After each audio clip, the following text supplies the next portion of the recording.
εκεί πέρα. Διαμορφώσαμε και επιλέξαμε την εναλλακτική πίστα. Βγάλαμε το πολύ δύσκολο κομμάτι που ήταν ανάβαση και το κάναμε κατάβαση.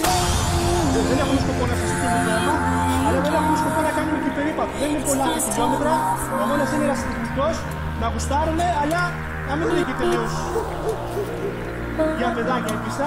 Εντάξει, πώς? Να γουστάρουμε. Όχι, όχι, έχει καινούριο κομμάτι. Απλά είχαμε τη μεγάλη κατηφόρα του Περσινής και είχαμε κανονικά ανηφόρα.